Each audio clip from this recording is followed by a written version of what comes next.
One of the big finds in the Gulf of Mexico was under 7,000 feet of water, 30,000 feet of rock. And a big discovery of oil is 10 billion barrels. We use 84 million barrels a day. That means in 12 days, we use 1 billion barrels of oil. That's a staggering number. What that means is if you found 10 billion barrels of oil, and you can get it all out, that will last the world 120 days. Big deal. The next chart. This is Shell oil. By the year 2100, the world's energy system will be radically different from today's.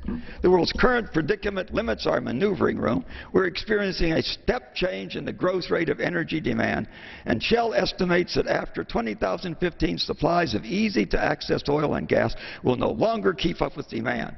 That didn't wait till 2015. It happened in '06. But he was generally right. This was of an absolute certainty going to happen. The next chart presents us with a dilemma that many people are concerned about. It's a national security issue. We have only 2% of the world's oil reserves. We use 25% of the world's oil. We're only a little less than 5% of the world's population. We import about 2/3% of what we need. Many people rightfully believe that having only 2% of the world's reserves and using 25% of the world's oil and importing 2/3 of what we use presents an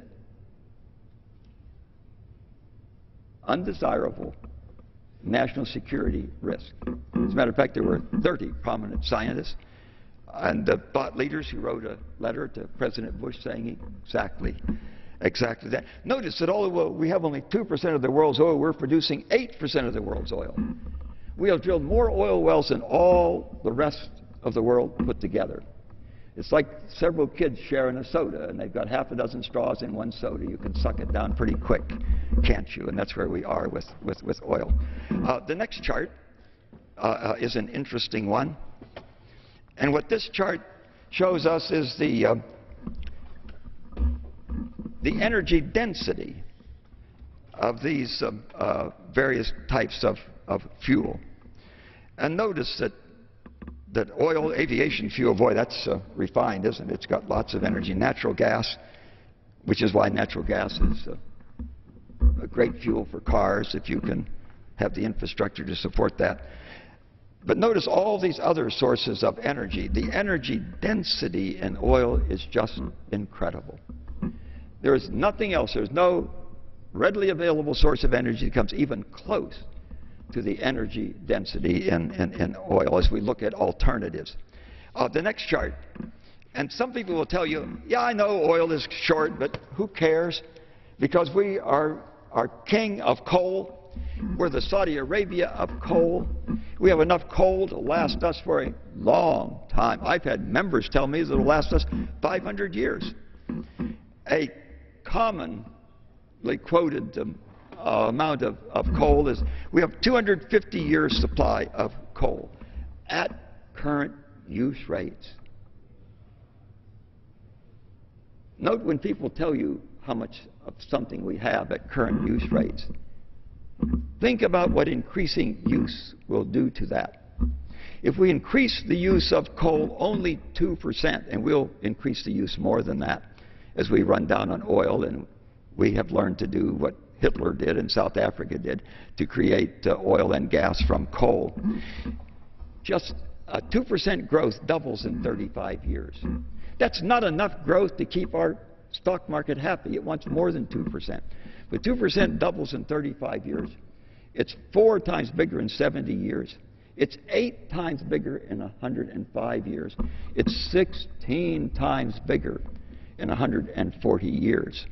So that 250 years of coal, this line, shrinks to just 50 years of coal. Well, 85 if you use it as coal, but if you're going to use some of the energy to convert it to a gas or a liquid, now it shrinks to 50 years. So your 250 years shrinks to 50 years if you have only 2% increase in its use, and if you convert it to a gas or a liquid. But the reality is that there is no way you can avoid sharing that coal or the gas or oil you would get from it with the world. Because if you use oil or gas that you've made from your coal, then somebody else buys the oil from Saudi Arabia or Hugo Chavez. So the reality is that you have no alternative but to share it with the world. We use 1/4 of the world's oil, so that means it will last the world 12.5 years.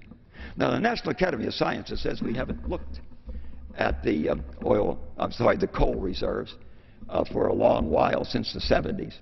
And they think we probably have about 100 years of coal at current use rates. But even if we had 250 years at current use rates, just 2% growth shrinks to 85.